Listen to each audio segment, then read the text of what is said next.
All right, what up, people? It's your boy Chig from Green and Eagle Eye coming to again with a brand new video. This time it is to review the game we've all been dreading. Well, if you're an Arsenal fan, Liverpool versus Arsenal.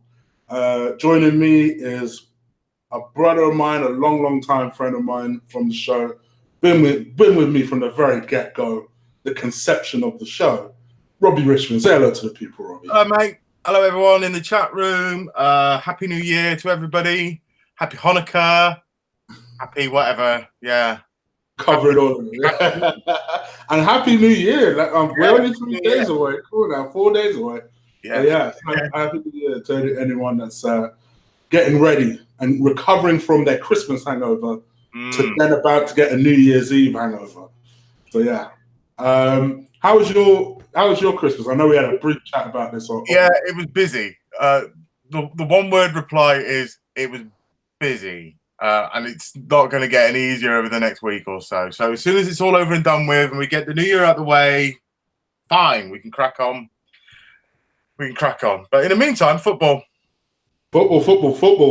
And wow, Liverpool have taken over the earth. What's going on?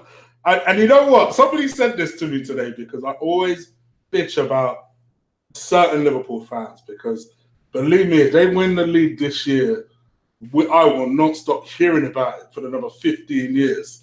So, but someone said to me, "Oh, you hate Liverpool fans that much? Do you think who would you prefer to win, Liverpool or Tottenham?" And there is not an Arsenal fan alive that deserves to be an Arsenal fan that will ever say Tottenham. I don't care. I'm a Liverpool. I don't care if Liverpool fans bitch about this for years to come. As long as Tottenham don't win that shit, I'm happy. Do not let Spurs win that shit. That's all I ask. Don't let Spurs do it. It's funny because it's true, isn't it? You can't. Yeah, I know how it is, and I know what the chat room's like, and I know like if Lee was here, he'd be off on one already. Let's be fair. Spurs are in a good place at the moment, but they've got to move into a new ground probably some point during this season. And I'll remind you of what happened when you guys moved into the Emirates. West Ham, when they moved to the Olympic Stadium, like you get that weird, God, it was at least 6 months, nearly the full calendar year for West Ham to get their heads around being in a new stadium. Now, it's not a new stadium, but it is a new stadium, and it will feel weird, right? And the atmosphere has been weird at Wembley while they've been playing at Wembley. But it's not been like, when White Hart Lane, Highbury was a really could be and often was a really intimidating place to go, and it hasn't really been the same for Spurs. However, tomorrow when your lads show up, I'm expecting them to unleash the dogs on you at Liverpool. Now, it can be when we're on it. Most people recognise it as the European nights when we're really on it. Saturday evening games have a tendency to have that vibe around them. We've had a really big week. We've had a really good Christmas thus far. Touch wood, but I'm expecting it to be. We're not talking about Copperbergs aren't coming out. We're not chucking them at the coaches and shit. We ain't doing that shit yet. But I'm expecting it to be pretty hostile for you guys. So that being said, segue. I can understand why you've left Mesut Ozil at home for this game. Okay, is that a fact? I haven't even seen his press conference. I was doing a little bit of research while I was waiting for the show, and there's stuff coming out that Ozil has not travelled with the team. If he's not travelled with the team, he's off in January, man. Because clearly this is evidence. Lee has said it for a long time. Yeah. This is evidence that Emre does just not rate the guy. He doesn't rate the guy. Listen, I've always rated him, and I will always say he's a fantastic player. But he's not the player that he was either. He's not the player that he was. Now, I say that with all due respect to a guy that's won the World Cup. right? The problem probably is Emre's done this before in other places that he's gone. We saw it last year at PSG, and it didn't work for him. He likes to do this divide and conquer kind of thing. He'll make an example of a player. It's stuff that Jose has done, but Jose does it, turned up to 11. He's done it with Luke Shaw, Joe Cole when he was at Chelsea, many other players. He's done it with Martial a bit while he was at United. It's not exactly like the most new, innovative kind of coaching idea to do it. My only issue around it is you guys have paid him so much money that there's only a handful of clubs that will be able to afford him, and by and large, that handful of clubs don't really want or need him. So when they talk about going back to going to play in Turkey, yeah, I understand that. But I would still expect him to have to take a pretty big pay cut.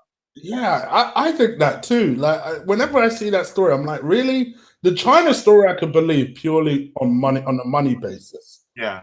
And then maybe, and I've never seen these links, don't get me wrong, but maybe PSG might decide, you know what, I'll take the risk. He's a big name. Let's go and get Mesut.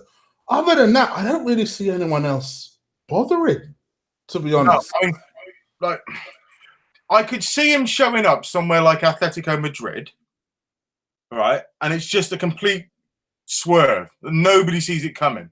And I can see him I could see him going back and playing in Spain and doing really well. But how about Juve, you think?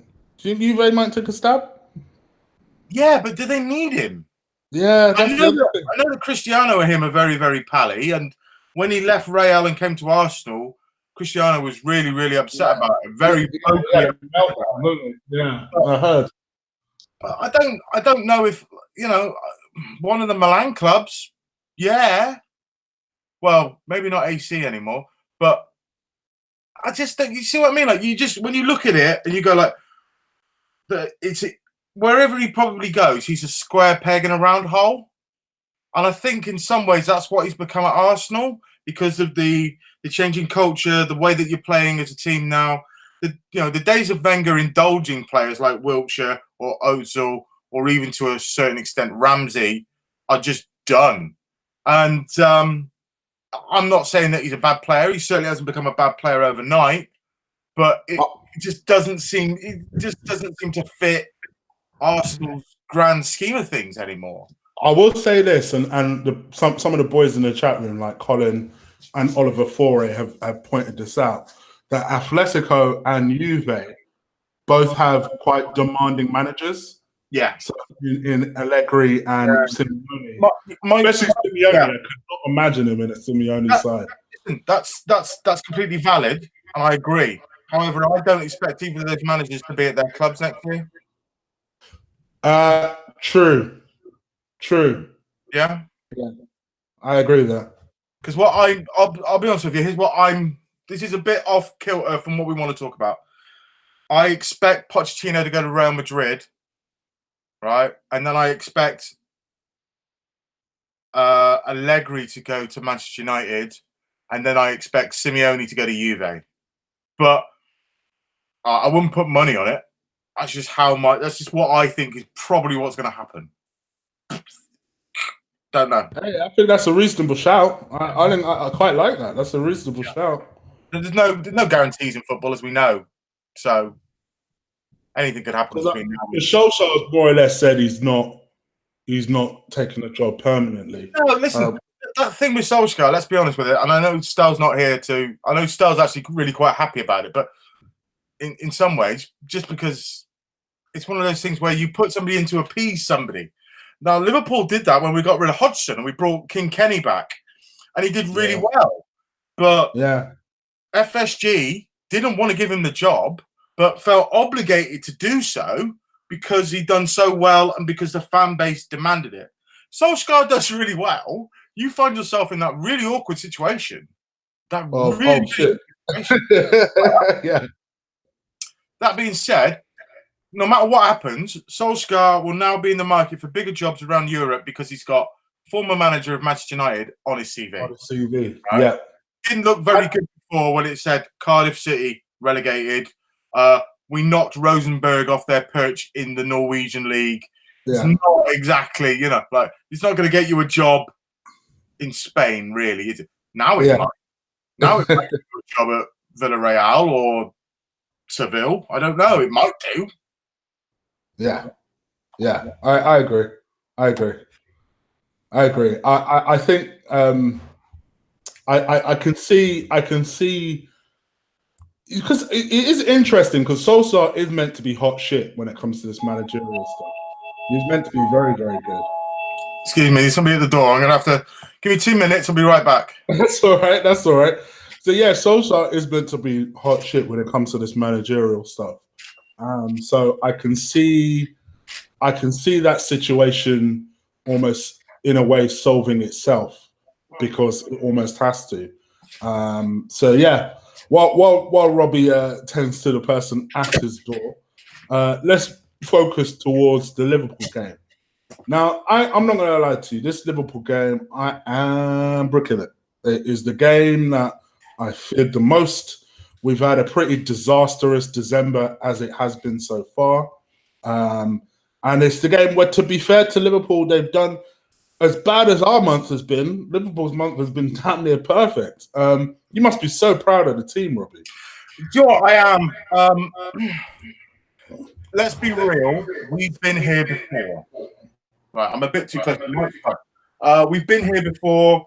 I would encourage the viewers to think back to 2 seasons ago, which was Jurgen's first full season in charge. We got to Christmas. Chelsea had gone on a 13-game unbeaten run, I think it was, and we were still within 2 points of them. And the wheels came off colossally in the new year. In a similar way to Arsenal, where you guys are having a problem, we just don't have the we just didn't have the squad strength to be able to manage this. So I've been here before. I'm also old enough and ugly enough to remember the 2008-2009 season where we finished the league. We lost 2 games that season. We finished on 86 points. One of the best Manchester United sides I've ever seen. Finished on 90. As I said, we lost 2 games. They lost 4. We still lost the league because we drew like 11 games that year, I think it was. Anyway, but I digress. We're doing really well. I'm very, very happy with the team. We bedded. This is this thing about. I imagine we're going to talk about this a little bit further. Everyone said Virgil was really expensive, and he was, right? Of course he was. But you cannot put a price on what having somebody someone that's a genuine leader and just communicate with everybody on the pitch. Gosh, I honestly, I hate our former team for overlooking him. I hate them for it. We had 2 opportunities to buy Virgil van Dijk. One when he came to Celtic, and for some reason we had a chance to buy him for 10 million, and we said, you know what, nah. And then we had another opportunity to buy him from Southampton, and for some unusual reason, we opted for Mustafi instead of Van Dijk. Quite frankly, we deserve everything we get because he is everything we need. Everything we need. But they don't. The thing is, as well, is let's be fair. Virgil's very, very important for us, and he would probably be very, very important if he had gone to Manchester City, if he'd gone to Chelsea, if he'd gone to United, or any of these other, the top 6 clubs. We will exclude Spurs because there's no way in hell they would ever spend that money on one of those players. It's just not how they do things. But as you said, Arsenal have had the opportunity to buy him previously. So did Liverpool. Liverpool looked at him when he was at Celtic. But what you have to also take into account is the player that he is now at 27, in the peak of his career, playing magnificently, and the guy that was 22 when he was at Celtic are actually quite different players. Now, would he have been able to grow as a footballer and become the player that we all have now? And really, I'd like to think that other clubs respect him around the Premier League. Would he be that player if he'd had to play under Rodgers? I had my doubts because of the way that Rodgers played football. He would have just gone like, "You sort it out, mate. Oh, we're going to bring in Kolo Touré alongside you. Okay, great, yeah, just sort it out, lads." And there's a wider contextual thing about defending here, and like last season, Liverpool were playing with 2 genuine defenders, and just everybody else was bombing on, and then like Millie and Henderson would come back and help if we lost the ball, and the gegenpressing thing that worked at the very front of the pitch. And we've gone a completely different way this season. There were signs of it happening near the end of last season, and it takes time to introduce that. It takes time to try and meld that. Because of what Virgil's done for us, he's become like the figurehead of how that works. But also having a goalkeeper that talks, a goalkeeper that's willing to come for things at corners, a goalkeeper that can pass the fucking ball. So important in today's day and age. And it is a little bit like a bit of a swings and roundabouts kind of a thing. Is that you'll remember when Klopp had that thing where he said, "Well, if you gave me 200 million, I'd spend it very differently," and he has. If you think about it, he has. He's not. There's not a lot of other clubs that would have gone out and spent the best part of 200 million. What was it? 150, 160 on 2 players. One of them being a goalie and one of them being a central defender. That's just kind of where we are with Virgil. I know. Here's the thing.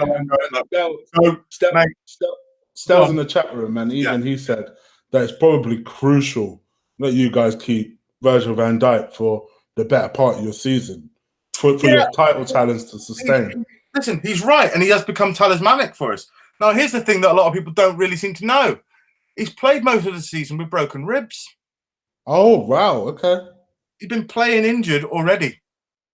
Now, that's the thing as well, is like if you've ever had a rib injury and took one in the ribs, you've done a bit of boxing or a bit of mixed martial arts or anything like that, or played a bit of rugby, right? That's really, really painful. Really, really sore. And even if you're not doing anything but just sitting at home reading a book and watching a bit of Babe Station, right? It can take a long time to heal. So they've been managing that for a long time. We are down to the bare bones with our defence. Yeah, because Gomez is out, isn't he? Gomez is out. Matip came back and did really, really well. And then he did his collarbone in the last minute against Napoli. What happened to that defender of yours that sometimes he's amazing and sometimes he's utter shit? That Southampton guy. Forgot his name. Daniel Klein. No, other guy. Central defender. Lovren. Dejan Lovren. That's the one. Yeah. He's doing really well at the moment, but we also know that he's very, very prone to like he'll get like a bit of flu, a bit of man flu, and he'll miss a game. And he's done that throughout his entire time at Liverpool. That trying to get him to play consistently throughout a month has been really, really hard. That he'll get like a little bit of a calf strain, or like he's got an ingrown toenail or something. But he's the last man standing at the moment. It was interesting what happened the other week. I don't know if you saw this. I imagine the guys in the chat room probably saw it, right? Dejan Lovren gives an interview and going, "Yeah, we're doing really well." And somebody asked him the question, "Can Liverpool do what the Invincibles did?" And he goes, "Well, yeah, we can. I don't know if we will, but we can." And that became Liverpool will beat the Invincibles side and all this kind of stuff. And Dejan's got this horrible thing where he'll give an interview and then something bad comes up. See, and then this weekend it's gone and we played Newcastle and we played Wolves. And honestly, the fume from the Liverpool supporters on Twitter and on social media were like, "Fucking hell, what have you done, Degsy? Shut up." What it's actually done is when that finally is this millstone off our neck, Degsy can go to the press and it's not going to be the end of the world and we're still going to win a game. That's like a really good sign in many ways. That yeah, actually, it's looking pretty good. It's looking pretty good. We're doing all right. Oh dear. Well, I mean, for us, of course, I would love us to win because apart from anything, we need 3 points. It stops from you lot from getting anywhere near our unbeaten run. I think your next 2 games are really crucial. Yeah, let's be honest. Come on. Us and City. I mean, you would have thought you would need 4 points out of that, at the very least. Yeah, listen, honestly, if you offer me 4 points right now, I'll snap your hands off. If you offer me 2 points right now, having seen what's happened last week, I'm more than happy. I'm more than happy. All right. So, listen, I've got a lot of time for Arsenal. I've got a lot of respect for them. I've got a huge amount of time for Emery at the best of times. If you come and attack us and go for us early on, which is something that Newcastle did last on Boxing Day, you'll stand a better chance than sitting back and doing what Manchester City did when they came to play us. We are going to let in goals. I know we haven't let in goals, but we are going to let in goals eventually. When we played you at the Emirates, you know, fair play. You caused us a lot of problems. Fantastic. Fair play. I think it was our best Emirates performance this season. Yeah. And you're going to have to do that again tomorrow. That is your bare minimum requirement. And that's fair play. Doesn't matter who you support, whether it's Bradford City or shut up, fan. It doesn't matter who you support. The only thing you can ever ask as a supporter when you're watching them is just give us everything you got, right? Yeah. I'll settle for that. Even if, you know, I watched the highlights of Spurs versus Bournemouth, right? And, right, fair play, but Spurs scored 5 goals. But you, like, watching it, if I would have been a Bournemouth supporter, I'd been fucking fuming. Not because they let in 5 goals, but because they half-assed it. Half-assed it. You literally can't do that in this league. You literally cannot do it. And yet, lots of teams do and get away with it because the press are only focused on like 3 or 4 teams. Yeah? So, let's give Eddie Howe the Spurs job, shall we? Let's see how that goes. What do you reckon, guys, in the chat room? Eddie Howe? Eddie Howe Spurs? You fancy a bit of that, everyone in the chat room? Oh, I like Eddie Howe. I hope he doesn't go Spurs. He won't be there a fucking month. Oh, God. What? Okay, well, I mean, looking towards the game, is there anyone that you honestly fear from the Arsenal side? Listen, I'll always fear Aubameyang. I'll always fear Aubameyang. I've got a huge amount. I always have and always will. He's a great player. I think in many ways it's really tragic and really sad that he didn't come to the Premiership about 2 or 3 years earlier than he did. I think he would be an absolute immense world star right now if he'd come to Arsenal about 2 or 3 years earlier than he did. That's the way football goes sometimes. You've got to be patient and get your players when you can. Everybody's a big fan of Torreira. Everybody's a big fan of Torreira. He's settled in really, really well. He's a little pit bull. I can see you having trouble keeping hold of him in the summer because we aren't talking about City. We will talk about City later on. But if you said they need someone to replace Fernandinho and they wanted somebody that's a like-for-like replacement that is proven to be a winner, a working player in the Premiership, you're probably going to be looking at Torreira in your top 2 or 3 selections. I can see City being very, very like, you know, get the moustache out. We'll have some of that. I must admit, with Torreira, he's been playing on the edge, I think almost because he's wanted so badly to play in this game. And also it's our 19th game of the season, so yellow cards then start getting eradicated now. So he kind of he's almost been playing with a bit of a handbrake on the last 3 games. But, I mean, I don't think I thought he was the best of the bad bunch when I watched the highlights of the game against. God, what was it? Was it Brighton or was it Brighton? Did he play against Brighton or did he play against Southampton? Might have been Southampton. I've slept in bed, but I can't remember. Maybe. Well, anyway, listen. I'm sure of it. Good player. Very good at breaking down. It'll be interesting to see. This is how good I think Torreira is. I expect Liverpool to put Bobby Firmino on him and just pressurise him whenever he gets a ball and not allow him to play. You'll remember the last time I came on the show and I said to you about your midfield is really, really good and could win you the game. And that was the kind of thing that I was talking about. there was parts of the game where you just took the game away from us. Yeah. Aguero's the catalyst for a lot of that. He broke up play really, really well. But I think everybody really likes Guendouzi as well. I think he's been absolutely fantastic for you. What we saw when we were that last game was Fabinho, who has been much, much better since then. And it's one of those learning curve games. Yeah. Where that game was at such a high pace that it sort of passed Fabinho by. And he's sort of like, oh, there's a hell of a tennis match here going on. Should I get involved? No, I'll just stay here at the back. We'll be all right. He sat really, really deep on top of our central defenders and didn't really need to. And by doing that, it gave your guys room to run into and space. So I don't think that will happen again. Yeah. But Bellerin's a massive loss for you as well. He can play really, really well. I'll never talk shit about Bellerin again. He's such a massive loss at the moment. Fucking hell. There's two things here, Chig. Right? Either he's playing for a move, like he's been given a few whispers in his ear, and nothing's in his ears, and he's playing for a move. But the other thing is as well, like we said, under Wenger, maybe the handbrake's been released, and he's able to go on, go for it, play a bit more, a bit wider.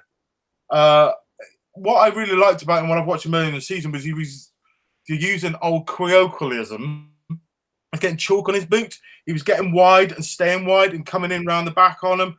And I think he's been fantastic. He's been kind of a surprise package. It's also one of those things where you say you can't really judge a player. You have to judge them week on week rather than year on year. Because if you give up on a player at that point that you could have done over the last 2 or 3 years, again, you may not have this Hector that you've currently got. You're going to miss him madly this weekend. Madly. Holding as well. I remember coming on this show when you signed him, and I said, listen, I'd seen him at Blackburn. I said, be patient with him. You've got a really, really good defender there. And so, since he's been gone, you've missed him. You've been missing him like crazy, really, really bad. And so there's talk about Cahill coming in. Is that right, in the new year?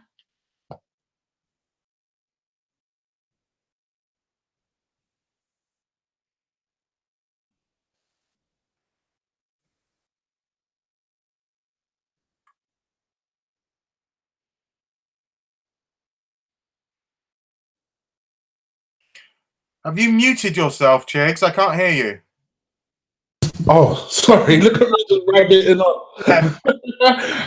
What I was going to say is the irony is I actually think the person with the best, who's our best defender, and isn't very comfortable with the ball at his feet is Socrates. Yeah, but he loves a tussle, and I think the thing with Cahill is that I think he likes the fact that Cahill is at least quite comfortable with the ball at his feet. It's just, I hope not. I really hope we don't go for Cahill, man. If we can't get something better than Cahill, I'll be very disappointed. Listen, very disappointed. If you look at what Arsenal have done with regards to their defence and recruitment over the last year, they've gone, get me lads that will give me 7 out of 10.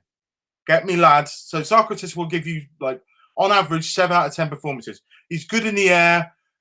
You're not getting mucked. You can talk about what his problems are with his feet, but you're not getting mucked around at set pieces anymore, are you?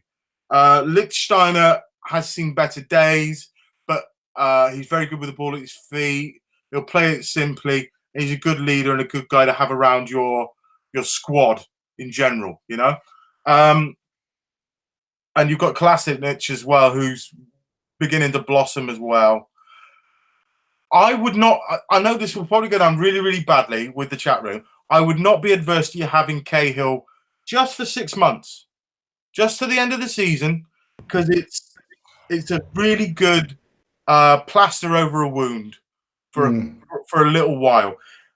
There's other things you need to take into account that you probably aren't quite big picture thinking here.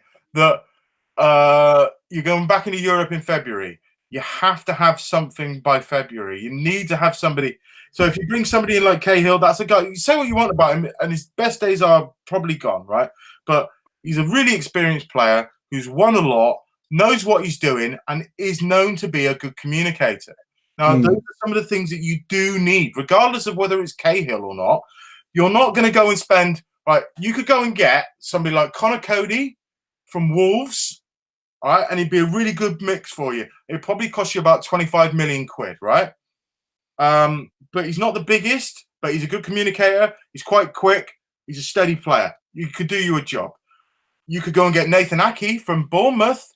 Not the biggest, good communicator, quite quick, quite an experienced player. You're not going to see any change from 50 million for him, right? So when you look at that, you go, well, listen, let's do some more assessments. Let's look at Nathan Aki and try and get him in the summer. Let's say we can get Cahill. He's on a big whack of money. He might take a pay cut. Let's see what we can do. He's a, you know, like I said, he's just a plaster over the wound at the moment. I don't know if you're going to be able to find that many decent plasters over the wounds. You know, I get your logic. I do get your logic.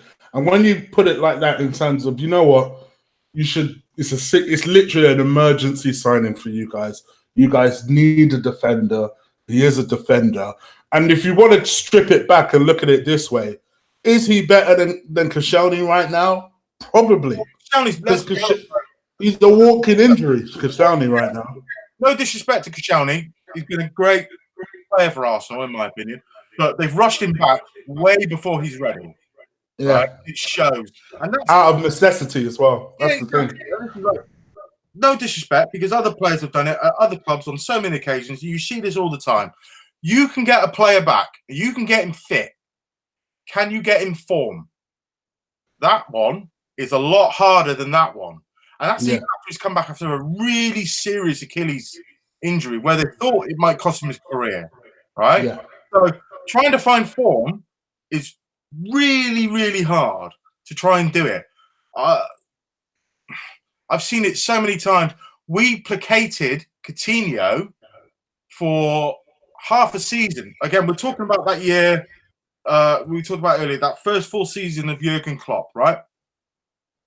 And we placated Coutinho post-Christmas after he'd had a bit of a calf problem, and he literally didn't play well for us again until April.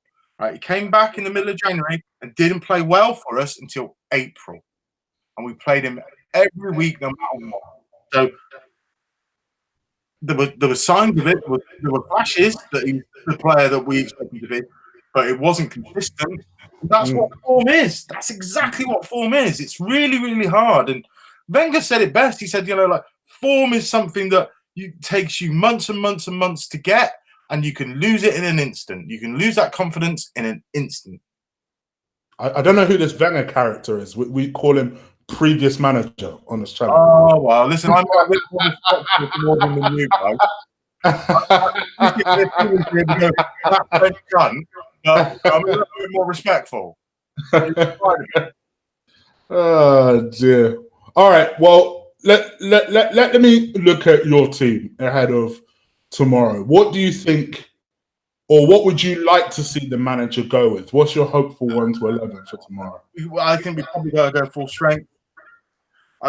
So Becker, Virgil, Lovren, Andy Robbo, who is basically becoming a Liverpool messiah. That's crazy. 6 million for that left back is ridiculous. And he's amazing. He's not just a really good footballer. He's such an athlete. He just fucking goes up and down. Trent, out of necessity, because we don't really have any other option there at right back at the moment. I expect him to pay Fabinho because Jurgen loves the redemption story. Jurgen loves the redemption story. He might because he played terribly at the Emirates for you guys. He didn't have a good game, and I think he'll go, right, go and prove everybody wrong, yeah? Okay. So he could play Hendo alongside him, or he might play Gini. I think he'll play Hendo. Isn't Hendo your captain, though? Hendo's our captain, but they've been swapping it around because we'll come back to that because it's. Do you know, like when I come on this show and I say to you things like, "This is something that I think explains to you better if we were having a time." Yeah. Yeah. Hendo is our skipper, right? But we also have like a leadership group at the club now. Yeah. It's got Virgil, Andy Robbo, Millie, Genie. I believe Sadio Mane is in there, and something else. I can't remember who. It might be the goalie. But basically, they've got this like a little thing like where they all have the manager's ear. They set the standards in the changing rooms. They set the standards in training, and they're all become a hell of a lot more vocal on the pitch as a collective. And it's kind of made like the armband like swappable amongst like 4 or 5 players, which is great. We didn't have that. We didn't have that under Rodgers. We didn't have that under Kenny. We haven't had it in a very, very long time, probably since Rafa. So we like 10 years. And Stell's in the chat room, and I don't want to diss Manchester United, but what they need is like a senior players to stand up. When you make Antonio Valencia your captain and he doesn't speak English, even though he's been living in the country for the best part of 10 years, he does speak English, but not brilliantly well, right? Yeah. That's probably not the best to make your captain. Yeah, yeah. You know? I know what you're saying. He's been a great professional for Manchester United, been a good player for them. What? You're not helping yourself straight away when you do things like that. Yeah. Agreed. Rest of the team very quickly then. So Hendo and Fabinho. He might go with Shaq, who's been brilliant, to be fair. He has been. He's proven me wrong. Because I did not understand that signing for Liverpool. I was expecting to come in and do quite well, but I was expecting to be like a candle that burned very, very bright, very, very quickly. And it hasn't. So fair play to him. Currently, his numbers thus far this season are better than Coutinho's from last season. Ah, there you go. Most of that's been off the bench. Crazy. Anyway. And then the front three is the front three. They have been doing they did some interesting things. Like when we played against United, he moved Sadio Mane back to the right-hand wing and played Salah centrally. And for a while there, it seemed to confuse and discombobulate United for quite a while. I don't see him doing that against us, though. It's weird because they changed it in the second half when we played United. And all of a sudden, Andy Robbo had the freedom of the pitch. Yeah. Which was like, what? So, yeah, I think they might go with Shaq. But I wouldn't be surprised if they went with Genie, Hendo, and Fabinho. I wouldn't be surprised. We've got a couple of days before the next big game. I expect Milner to play against City. So it depends. Listen, the great thing about it, from my standpoint, is I don't care who plays. I've got trust. Even if it's Naby, who hasn't been playing a lot, I have complete faith in all of them. Even if you bring Lallana back in, I ain't got a problem with that.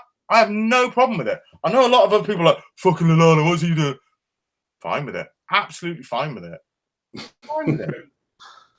Oh gosh, I'm so jealous of being in a position where you just lay back and say, you know what, Emery, you've got this.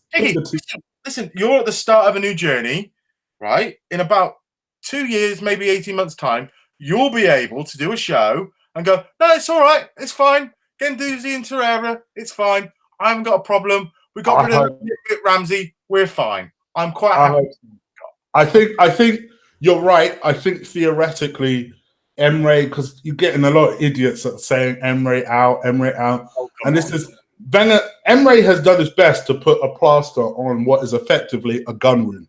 Yeah. And he's done amazingly well when you consider that. But I think what is going to be the real mark, and I know Lee, who is a big friend of the show, is a massive advocate, weirdly, of Stan Kroenke. For me, this is where Stan proves his worth. He's got a new manager in. Is he going to back that new manager? And this is, of all the times he needs to back a new manager, it's now. Mm. It is now. Yes. No, absolutely. No, I think he's right. I from what I read, I'm led to believe that Kroenke's son's a lot more heavily involved, isn't he? Yeah. So he's more of the person calling the shots behind the scenes. We talked about this last season. You find yourself in this when you signed Aubameyang and you signed Mkhitaryan, and you said I looked at it in this kind of weird perspective that will seem weird to the audience, but trust me, it does work. If you were in the bottom 4 and potentially going to get relegated, you will probably find yourself better off spending 50 million on players to make sure that you stay up, and next season you get 100 million. What Arsenal did last year was they spent a lot of money to try and get players to get them back into the top 4. Mm. So they get a lot of money in Europe. All right, it didn't pay off, but you're in a much better situation to get top 4 this season than you were last season. Agreed. You've got we are 4 points better off than we were last season right now. Europa League looks a lot easier to win this year than it did last year. Yeah. You know, you got to be worried about Napoli, but and Chelsea, to be fair. Chelsea, but you don't really have to be worried about a great deal else, do you? Yeah, yeah. So, to paraphrase an all-American saying, like, the juice is worth the squeeze. It's worth getting orange juice, sticky orange juice, all over your hand, just so you can have that delicious glass of orange juice. So if you go out, is it the lad from Lille, Patrice Nice? What's he called? Help me out, chat room.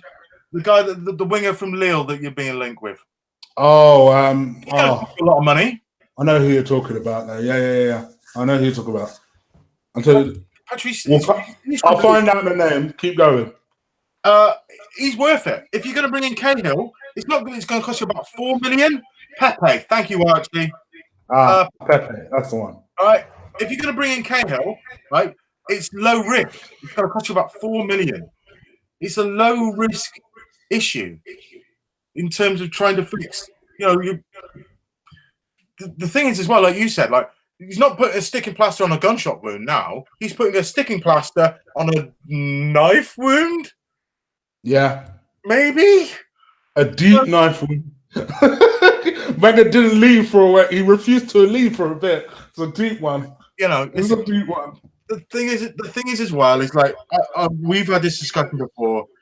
When you're in the top 6, recruitment is so hard because everybody's after the same players, right? Yeah. The pool of players that you're after is really, really small, right? There's some players that, as I said, you could probably get a couple of players from Wolves that do a really, really good job, but they would probably become persona non grata within 18 months, so long as you get into the Champions League. Yeah.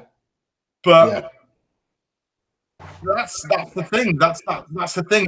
Now you've got a system in place where you're going to be able to hopefully shift players on. You might find yourself in a situation where you can go, he's not working out, let's move him on. Right? But that's the market that we're shopping in at the moment, and this is why Sven is so key to what we're doing, is we're trying to buy the superstars before they become superstars. So literally just before. They're showing all this talent in the world, and it just needs someone to give them an opportunity to show what they can do. And that's where hopefully Arsenal jump on board and get these players. Because I tell you what, I'm sick of these Wenger type stories where, he was looking at Messi and decided he'd buy Nicolas Le Blue. Exactly. What happened to Nicolas Le Blue? Oh, he Wengerized him. And he never worked out. You know what I mean? I'm sick of them stories. I am sick of them stories. Those kind of, if I was an Arsenal supporter, I'd be really, really infuriated by those kind of stories. And I dismiss them immediately for the clickbait bullshit that they are. Because every club, we all know the story about Joe Cole nearly signing for Manchester United, and that's a really nice story, really, that they put him on the bus at the FA Cup final and sat him next to Cantona and all these kind of things. And these stories always get really, really embellished. The thing is, as well, is like everybody's looking for the next Messi, right? Yeah, everybody's looking for the next Messi, right? But don't you're wasting your time trying to find the next Messi. Yeah. There isn't going to be a next Messi. There isn't going to be a next Cristiano. You just aren't. Just go and find the next decent, solid player that you need that's going to improve your side. Now, again, Dortmund are doing really, really well. There's a couple of guys at Dortmund that you could go and get. There's a couple of guys at Lyon that are doing really, really well that you could go and get. But they're both still in the Champions League, so you can forget that until the new season. Oh, Fekir. Oh gosh, I'd love him. I know you would, but listen, like if he's not going to Liverpool right now, then he's probably not going anywhere. He might go on a free next season. I can see him going. Mate. Nobody else moved for him. Nobody moved for him. So the word is out on his knee that he's too big a rip. His knee will go. Right? Fucking, what was it the other day as well? Somebody was talking about this is how desperate Chelsea apparently are. Chelsea are seriously considering bringing in Callum Wilson. Now, Wilson has had a really good season for Bournemouth, right? Yeah, yes. But he's had 2 major knee operations in 4 years. Yeah. It doesn't make any sense. No, that's no disrespect to Callum Wilson, right? And if he gets a dream move to Chelsea, right, more power to your elbow. But it kind of shows you where they're dropping. Yeah, but here's the thing. To be honest, he's probably better than their 2 strikers. To be honest, he's probably better than Giroud and what's his name? That Spanish kid. Morata. He's probably better than both of them. Listen, Morata is not the first. Let's be honest. Morata is not the first striker to go to Chelsea and just see the world collapse around his shoulders. You know, is he? Let's be honest. But that, my point is as well is he might genuinely be better, but is he a massive upgrade? No, he is not. No, he is not. Right? He's done a really good job for them this season at Bournemouth. When you go to a big club and you have to play every week and you have to score every week, the demands become a lot higher and a lot more. You know, that's all I'm trying to say is like, no, honestly, no disrespect to Callum Wilson. He's had a great season. Fair play to the lad, right? But you're talking about when you move to those top 6 sides. That's what I'm saying to you. Like, should Callum Wilson be in that pond of players that you're looking at? I know what you're talking about. Yeah, Chelsea should be. Honestly, the fact that Chelsea are looking at him probably tells you a lot about Chelsea at the moment. That they haven't really got their shit together. Yeah, I mean, blimey, even Arsenal aren't looking at someone like that, and Chelsea are higher in the table. So you'd think if anyone would be looking for a striker, keeping in mind we lost Welbeck, then they might be looking at Wilson, and even we've not considered them. So, I saw as well. The guys in the chat we were talking about Ever Banega. Lots of people are really split on Banega. Can you let me just chime in first, right? Go on. 31, right? And maybe his best days are behind him, right? But you can't keep playing Lacazette and Aubameyang every game. You need another option there. You need another option. And Emre knows him. Emre knows what he can do, right? Emre trusts him. There's nothing wrong with bringing in one of your lads that you trust. Because by and large, almost every club has done it. Every big manager's done it. That they've gone, I'm bringing this lad that I know in because I can trust him. He'll get the job done. All right? Yeah. I mean, he would be a Ramsey replacement if he was to come in. Yeah, I think so. He can play off the front and he can play as a 10. He can play as a 10. Yeah, he can. You know? I don't think you've got. Again, I think it's a situation where you haven't really got a lot to lose. I don't think he'd be on enormous wages. You know, we're not talking like Di Maria money or anything like that, are we? So I just think, and I think the thing is as well. All right, he's 31. You might get a year and a half out of him. Yeah, give him a 2-year contract, then reevaluate. You know, and give him a carrot and see what he does. You know, I don't see again because you're not going to be able to get anybody half decent. If I was Chelsea, I would probably consider Banega before Callum Wilson. But hey, that's me. That's me. Like, yeah, but do Chelsea do they need a Banega character more than do they need a number 10 over a striker? They need a striker, surely. well, do you know what? I don't. It's become what I honestly. I'm sorry, guys in the chat room. We shouldn't really be talking about Chelsea because they're fucking irrelevant. Mind you, they are our target. We do want to overhaul these fuckers. So, what's interesting to me, I'm thinking long term for you in the summer because one of you will probably make Champions League. I think it'll be Arsenal. Oh, please. From your lips to God's ears, please. Right. It will get leaked sometime between now and March. It's going to get leaked that Hazard's going. That's something that we all know. That will have an enormous impact on their team. When you sell your best player, it normally shows that you have a lack of ambition.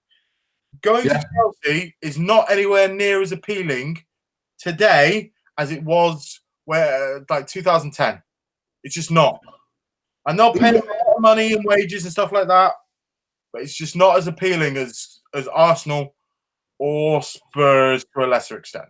It just isn't, right? Sorry, Chelsea fans. Yeah, I would agree with that. I know what you're saying because they both have projects where even as much as I hate complimenting them, even Spurs, you can see there is a project that someone could potentially invest in. Where with Chelsea, you're kind of like, all right, where are you lot going now? They don't have a new stadium. They're not. They're kind of 1 minute. Yes, you could say, well, 1 minute they win the league and 1 minute they don't.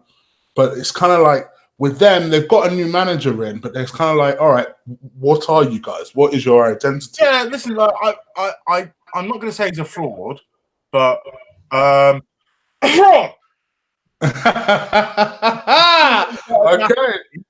Well, because I wonder if Stel agrees with that, because I know Stel likes calling managers frauds.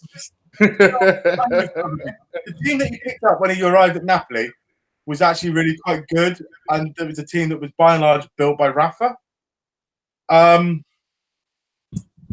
What you're seeing now with Chelsea is like you get the new manager bounce, and that was quite extended for them. Yeah, they did really well in Europe in a really piss easy league in the Europa League. At some point between now and, as I said, the leak about Hazard going to Real Madrid that we all know is going to happen. Sometime between now and March, they're going to focus on the Europa League. The other thing that's happening is that squad needs major fucking surgery. Major surgery. They're going to lose Hazard. They're probably going to lose Willian, Pedro. They're both in their early 30s. Cahill's going. They need to get rid of Luis. Kante could go to PSG.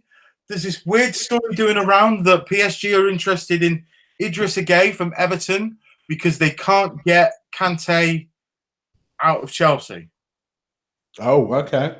I don't know. I don't know how true that is. But when you look at it, there's at least 5 really big players in their squad there that they're going to need to replace between now and probably not. They won't be able to do it all in this summer. You see what I mean? Like the idea that you can replace 5 big players in one summer, forget it. I agree. Have 18 months over a course of several windows to get the players that you want. It's going to take us some time, you know. And that's the thing. A lot of our midfield by rights needs to go out. From your Mesut Ozils to your Ramses is on their way out to even your El Nenes who can fuck off as far as I'm concerned. Whereas, you're not a fan, are you? I'm not a fan. But if you can bring in, like, for me, I love Decore, man. I love Decore. I've been banging Decore's drum for time. If we could get rid of Ramsey and bring in a Decore, me for one, I'd be happy because that's a little bit of size, a little bit of something different in the middle of that midfield. And then alongside Torreira, oh shit! Now let's go. Let's start to build around that team. So anyway, that's my 2 cents on it. No, listen, fair play. But as I said, that's God, this is really getting a bit wide and a bit big picture thinking here. But if Decore comes on the market, right, which potentially he should do. Everton will be sniffing around him. You guys, Spurs will probably like the look of him. I think so too. Yeah. Chelsea probably wouldn't. Yeah. Right. But then you've also got to think about Borussia Dortmund will definitely be interested in somebody like that. Yeah. Atletico Madrid. Yeah. Several clubs in Spain you look really appealing to. So it's not just, you're in that little bubble of clubs that are really ambitious and want to go and push on. And he's a player that you could build a midfield around as well because he's 23, 24.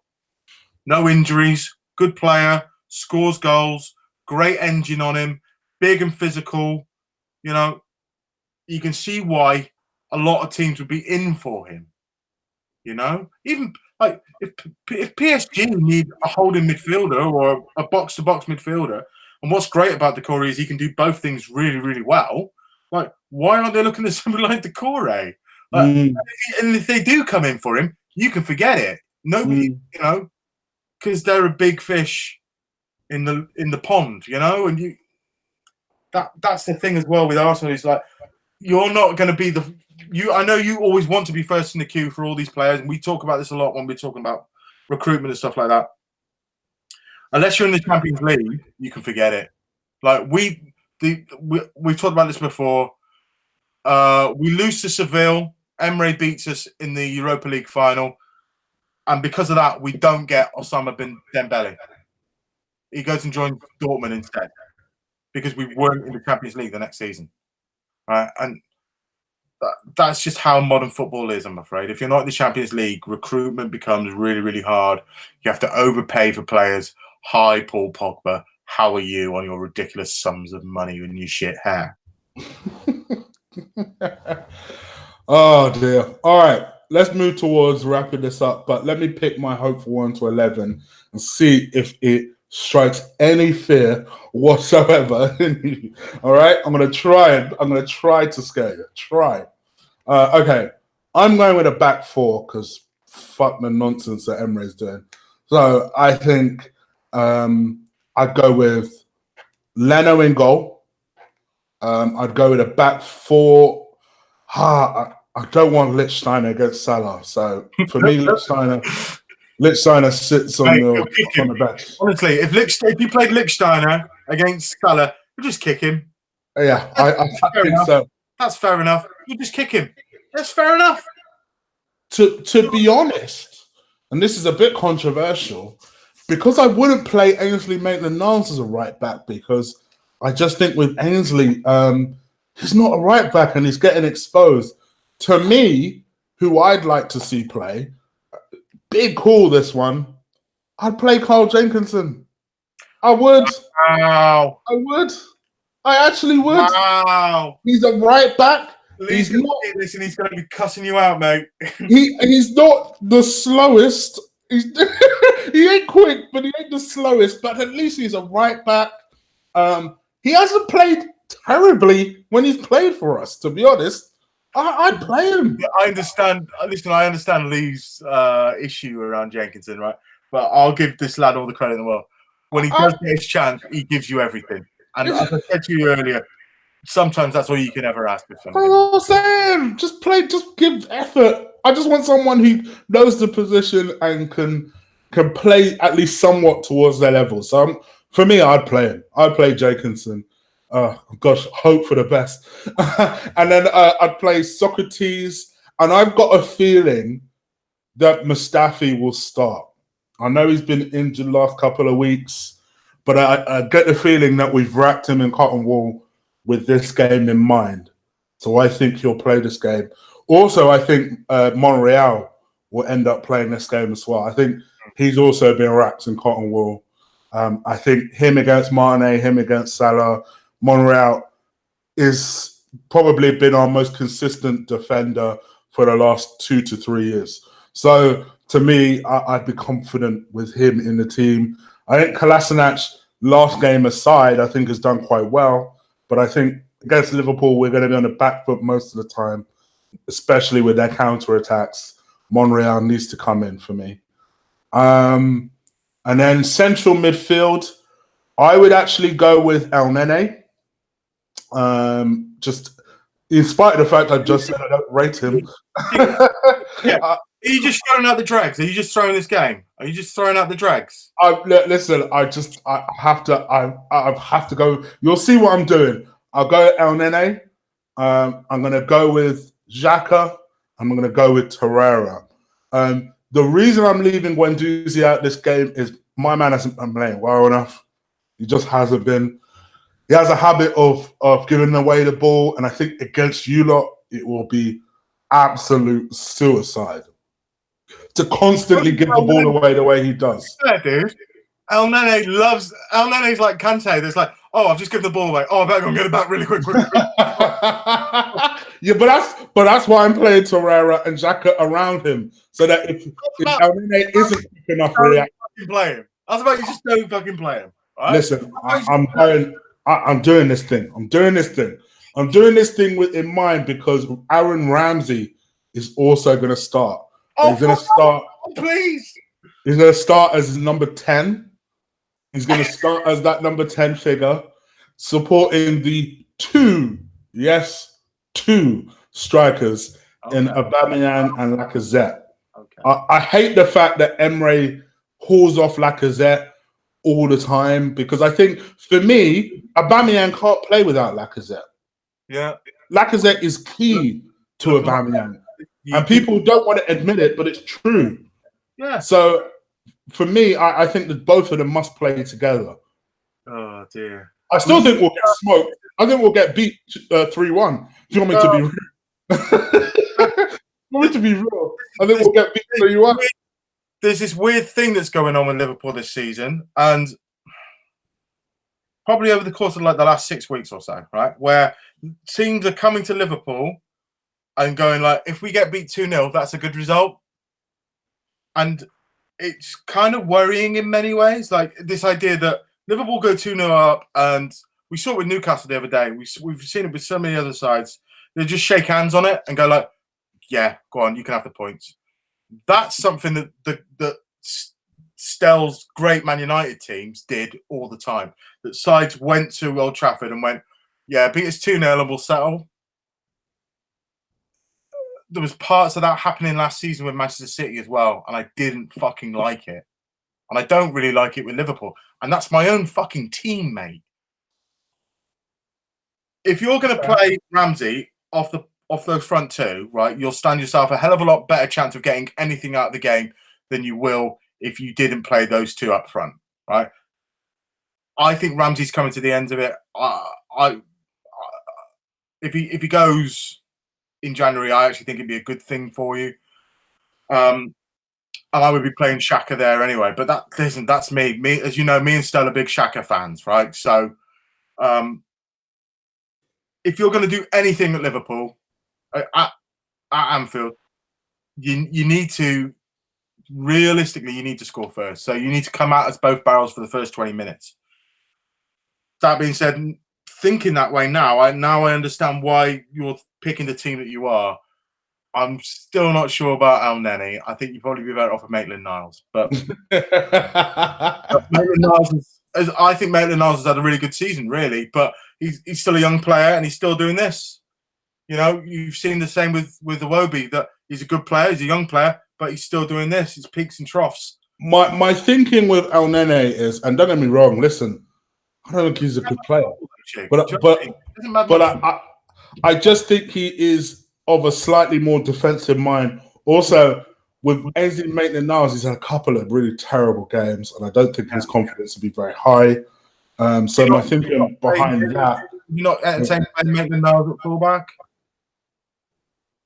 Maybe, you know? Right back, possibly, to try and stop. Yeah, I could see the sense of having him right back because he's just pure pace.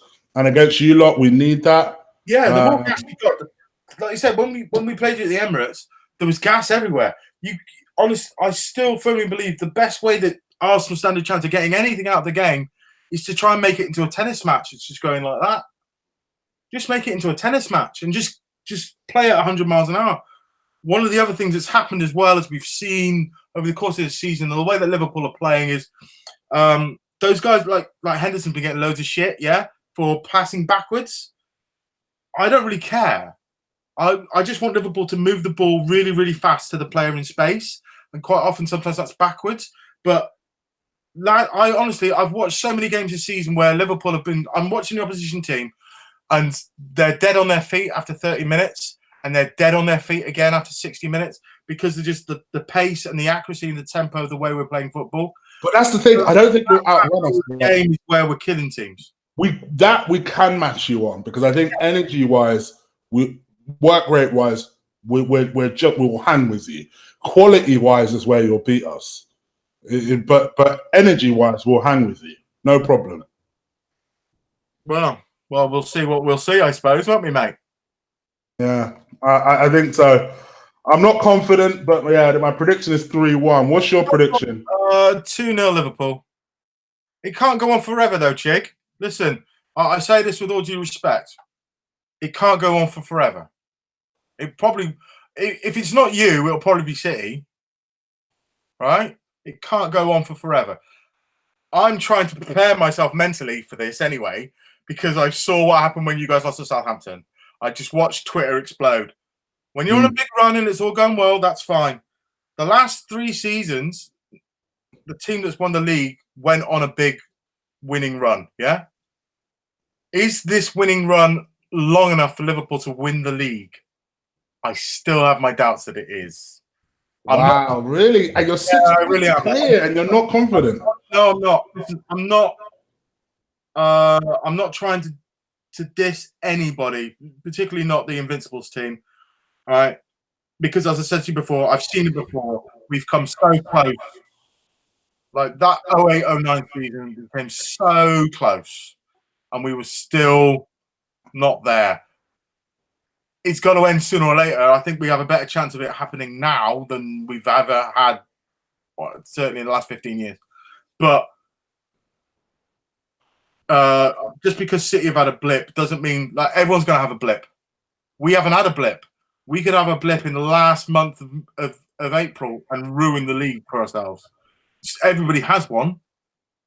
Don't know when it's going to be. Might be this weekend. You never know. That's football, Chig, isn't it? That's football, isn't it? Chat room. Well, that's pretty much that.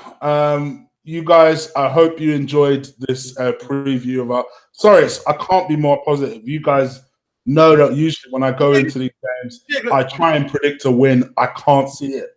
I can't. I want to predict us winning. Liverpool are playing too well and we're playing too shit. There's just I can't see us winning it. I honestly can't. But we'll see. We'll see what happens. I'm praying. Let's see.